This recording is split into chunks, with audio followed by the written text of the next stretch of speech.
Story out of Washington today. 4 members of the far-right group, the Proud Boys, guilty of seditious conspiracy for plotting the attack on the US Capitol in January 2021. Those convicted include the group's ex-leader, Enrique Tarrio.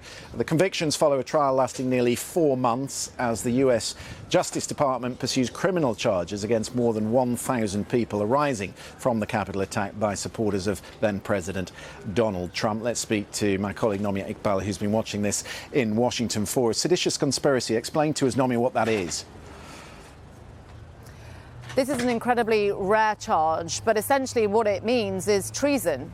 And it means that you try to overthrow democracy, which is what these 4 men have been convicted of.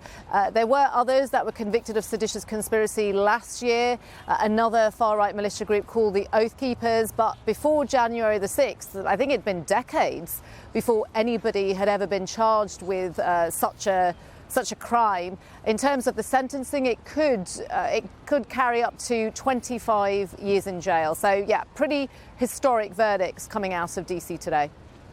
But Enrique Tarrio wasn't in Washington, am I right, on the day of the assault on the Capitol? That's correct. He'd been kicked out of DC 2 days earlier over charges to do with stealing a Black Lives Matter flag from a church, and also he had been in possession of weapons. But prosecutors had argued in the court behind me that it didn't matter that he wasn't here. They said that he still directed events from his hotel room. He was watching events unfold on TV. And at the end of the day, when the mob had dispersed, he had posted up on social media. I'm going to quote you what he said: "Make no mistake, we did this." That was his defense, however, that he wasn't here. And so how could he therefore be found guilty if he wasn't here? But the jury dismissed that, and he was found guilty of seditious conspiracy along with 3 other men. But just to let you know, Christian, a 5th man just in the last half hour, Dominic Pizzola, who was a former Marine. He didn't really have a leadership role in the group. He was found not guilty of seditious conspiracy, but he was convicted on other felonies. And of course, the January 6th committee had looked very closely at whether there was any connection between the Proud Boys and the White House. We all think back to the debates before the presidential election and Donald Trump saying, "Proud Boys, stand by, stand ready." Was there anything that we heard through the course of this trial that would suggest there was a link?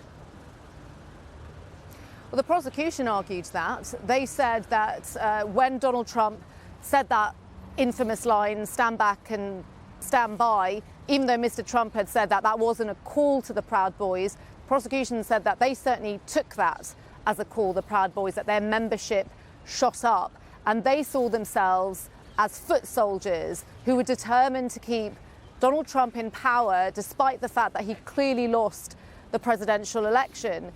Now, the defence for the Proud Boys said that the only person to blame for January the 6th was Donald Trump.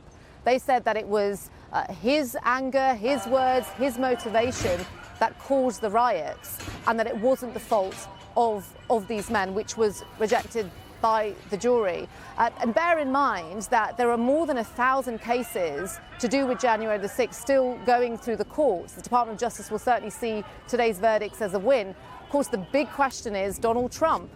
As you mentioned there, the January 6 hearings, at the end of that, we saw that they did draw a straight line from what Donald Trump's refusal to concede the election to January the 6th. We're still yet to see if the Justice Department will bring any charges against the former president. Nomia, good to see you. Thank you for that update from Washington. So 4 people